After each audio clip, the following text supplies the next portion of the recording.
Assalamualaikum warahmatullahi wabarakatuh. Kami dari kelompok 2 akan mempresentasikan hasil diskusi kami tentang materi kerja lapangan. Untuk anggota dari kelompok 2, yang pertama ada Dianur Isnayani dengan NPM 2010104015, ada Arina Bunganintias dengan NPM 2010104048, kemudian ada Tita Ulia Salsabila NPM 2010104049, ada Aprilia Trisafika dengan NPM 2010104050, dan Darren Davarel dengan NPM 2010104053.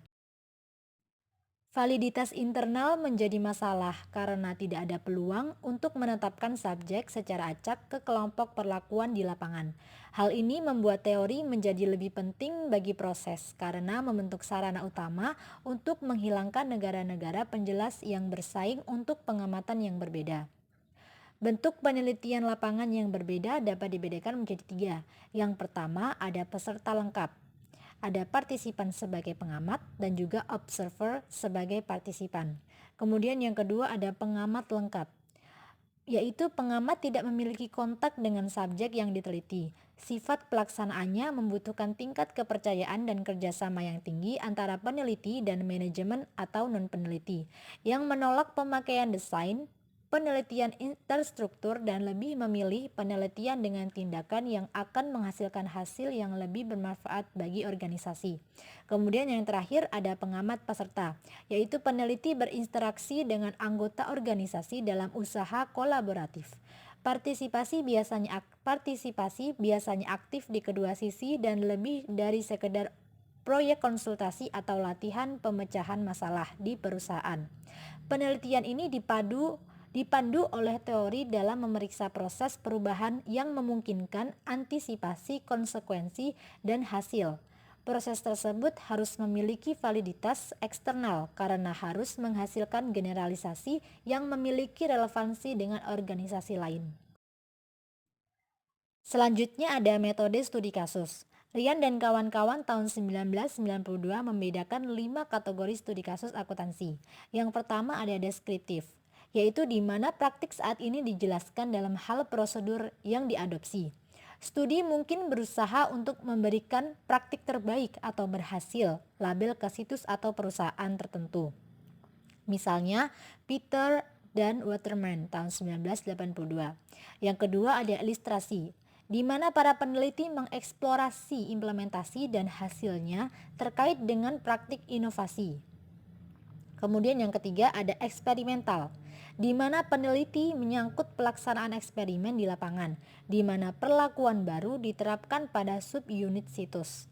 Kemudian yang keempat ada eksplorasi, di mana peneliti melakukan penyelidikan awal tentang bagaimana dan mengapa praktik tertentu diadopsi.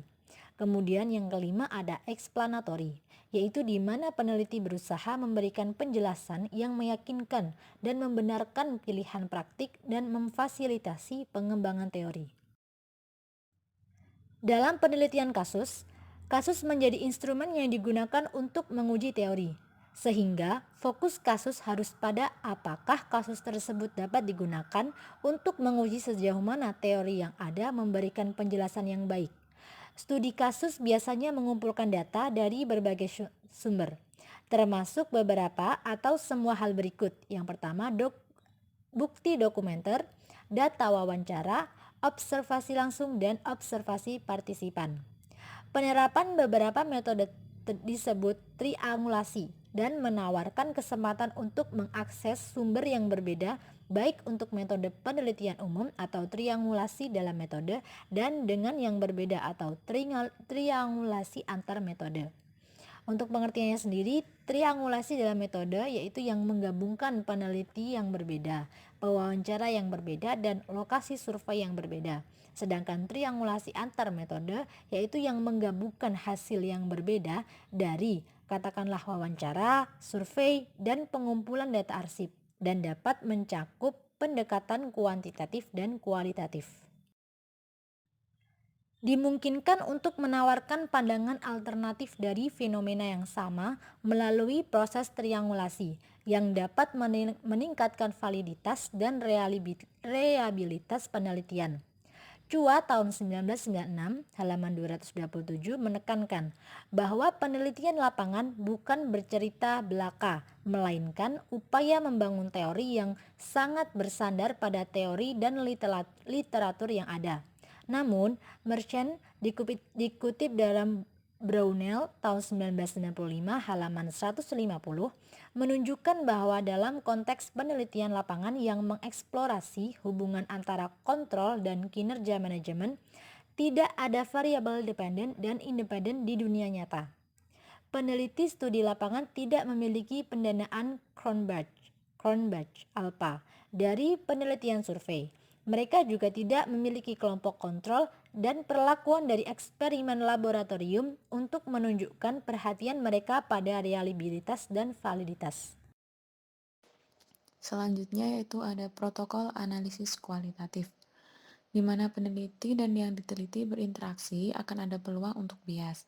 Mason pada tahun 1994 menekankan bahwa data kuantitatif dan kualitatif adalah sumber pelengkap yang harus digabungkan untuk memanfaatkan kekayaan temuan kualitatif dan potensi ketelitian dan peningkatan kredibilitas temuan kuantitatif. Penggunaan protokol analisis sistematis seperti yang dikembangkan oleh Miles dan Huberman pada tahun 1994 meningkatkan kepercayaan pada ketidakberpihakan analisis kualitatif karena yang pertama, menyediakan rantai bukti dari transkrip ke hasil analisis, yang kedua, memastikan bahwa semua kasus digunakan dalam Kemudian Silverman pada tahun 1985 menyarankan tipologi yang terdiri dari 3 pendekatan alternatif untuk penelitian etnografi. Yang pertama yaitu antropologi kognitif, yaitu penelitian yang berfokus pada kompetensi individu dalam berkomunikasi dalam budaya yang diteliti, yaitu cara para aktor dalam berkomunikasi dan berperilaku sehingga membuat mereka dapat diterima oleh kelompok lainnya. Yang kedua yaitu interaksionisme simbolik, merupakan penelitian tentang cara aktor mengubah budaya organisasi tempat mereka terlibat. Dan yang ketiga ada etnometodologi, yaitu penelitian yang Protokol analisis kualitatif.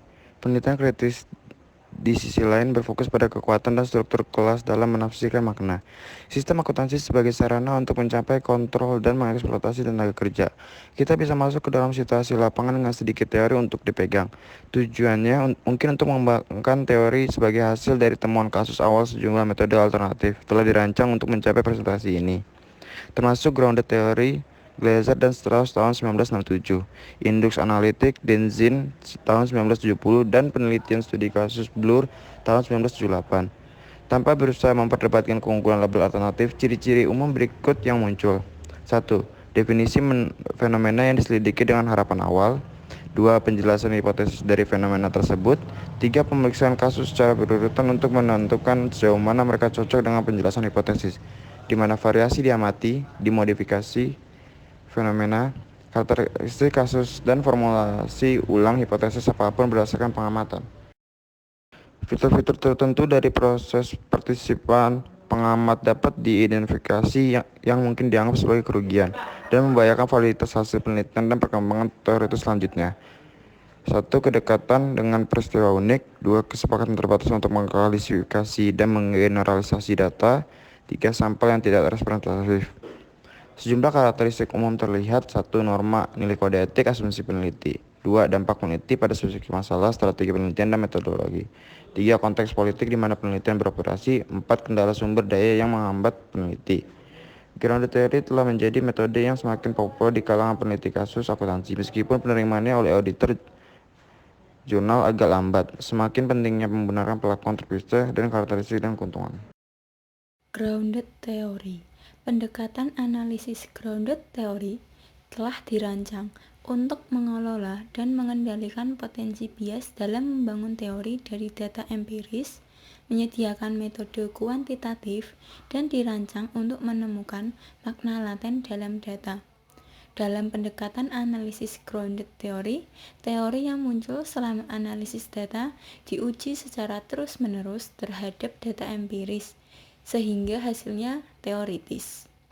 Kemudian, grounded theory semakin diadopsi sebagai pendekatan kuantitatif dalam bidang studi akuntansi. Namun, Adanya perbedaan pandangan antara Glasser dan Strauss menyebabkan peneliti kebingungan atas istilah atau arti yang terlibat implikasinya terhadap prosedur yang dapat diterima. Semua bentuk grounded theory telah dipertanyakan oleh para positivis atas kurangnya validitas eksternal, sebuah faktor yang berkontribusi pada pembatasan jurnal editor jurnal yang dapat diterima dalam grounded theory. Laughlin pada tahun 1995 menekankan pentingnya peneliti dalam studi ini karena mereka adalah dasar proses penemuan dan validitas penelitian yang bergantung pada makna peristiwa oleh peneliti dan yang diteliti. Dalam penelitian grounded theory juga memerlukan adanya bahasa yang digunakan sebagai pembeda yang signifikan terhadap para studi positivis. Kemudian yang selanjutnya yaitu ada analisis protokol verbal. Slovic pada tahun 1969 memberikan dasar untuk penggunaan protokol verbal sebagai metode pengumpulan data dalam latihan penilaian. Subjek melakukan latihan di mana mereka berpikir keras, merinci apa yang mereka lakukan, informasi apa yang digunakan dan bagaimana cara penggunaannya.